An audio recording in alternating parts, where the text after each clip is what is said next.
Olá de novo, bem-vindo à aula 3 da oficina de redação. Até aqui a gente discutiu algumas coisas importantes para você redigir um bom texto para o Enem. A primeira delas foi o sistema de avaliação do Enem, que é baseado naquelas 5 competências que são pontuadas de 0 a 200. A segunda questão foi a estrutura e sobre como um texto dissertativo argumentativo é composto por introdução, desenvolvimento e conclusão e como cada uma dessas partes atua na boa elaboração do seu texto. E hoje a gente parte para o terceiro passo, que é a leitura e interpretação do tema e dos textos de apoio.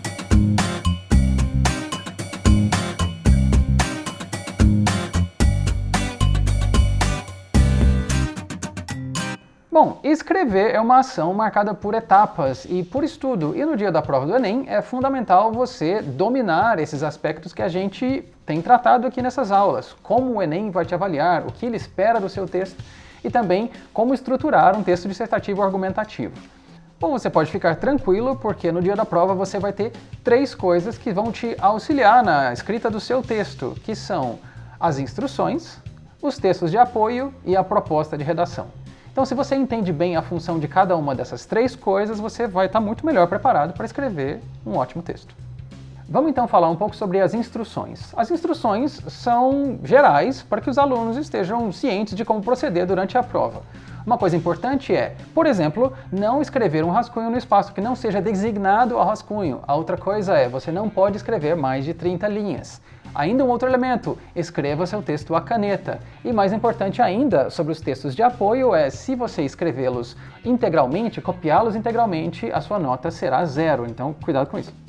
E que outras coisas podem gerar um 0 na sua prova? Bom, se você escreve um texto com até 7 linhas, ou você foge ao tema, ou você foge à estrutura de um texto dissertativo argumentativo, ou você apresenta uma proposta de intervenção que fira os direitos humanos, que é algo muito indesejável na vida e ainda mais no Enem.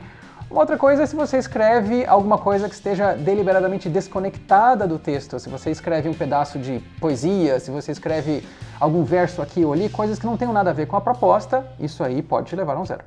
Quanto aos textos de apoio, bom, o nome já explica bastante bem o que eles fazem, né? Eles apoiam, eles servem como fundamento para algum dado ou alguma referência que você precisa usar, mas é importante você saber que copiá-los, como a gente acabou de falar, não é uma boa ideia. Isso pode gerar um 0, exceto se você usar alguma coisa estatística ou algum dado importante ali como referência, mas se você fizer assim, por favor, cite. Porque, afinal de contas, copiar um texto é plágio e plágio é crime, e isso é um problema muito maior, inclusive, do que só zerar a sua prova. Vamos pensar junto aqui. O que a redação do Enem espera de você? Bom, os avaliadores querem saber se você sabe ler bem, se você consegue interpretar bem e redigir as suas ideias com clareza. E essa é a razão que faz com que os textos de apoio sejam curtos, que sejam textos que trazem somente algumas informações ou dados para motivar uma discussão que vai ser trazida por você. O tema Caminhos para combater a intolerância religiosa no Brasil é composto por 4 textos motivadores que são curtos e objetivos. O primeiro deles fala da laicidade do Estado, o segundo deles fala sobre a diferença entre liberdade de expressão e ofensa. O terceiro trata de um artigo do Código Penal, que se refere a crimes contra o sentimento religioso. O quarto texto é um gráfico que mostra o número de denúncias por religiões. São textos curtos, são objetivos e informativos e que não apresentam nenhuma argumentação ou discussão sobre o tema, justamente para não te influenciar na hora da escrita. Bom, por último, a prova traz a proposta de redação, e nessa proposta você tem o enunciado do tema, que é aquilo sobre o que você deve escrever.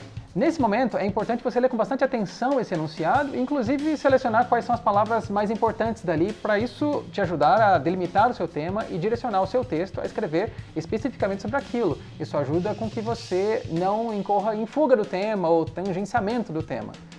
Só para deixar mais claro, fuga do tema é quando você realmente não lida com aquele assunto, quando você não trata dele, e tangenciamento é quando você trata dele de maneira muito superficial, sem realmente enfocar o problema proposto. É importante a gente ressaltar que os temas são compostos por assuntos mais amplos, e desses assuntos mais amplos, pega-se uma coisa mais específica para construir o seu eixo temático.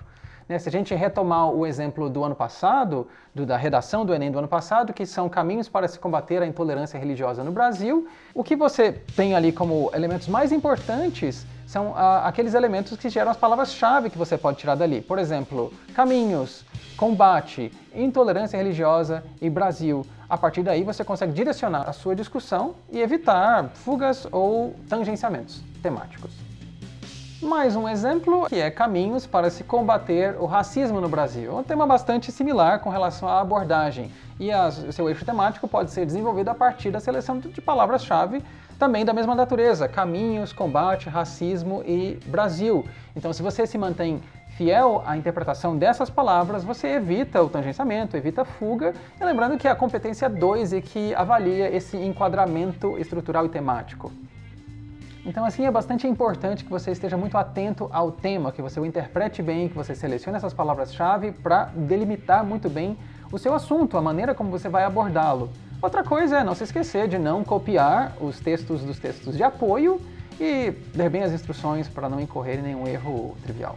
Então, afinal, nessa aula, a gente viu algumas coisas que são importantes com relação à leitura e à interpretação do material que vai vir na sua prova, como as instruções, como o material de apoio, textual de apoio, como a proposta de redação. A gente também viu uma estratégia ou algumas estratégias de delimitar muito bem o seu tema, a sua discussão, o seu eixo temático, para você não sair do foco. Então é isso, bons estudos e até a próxima aula.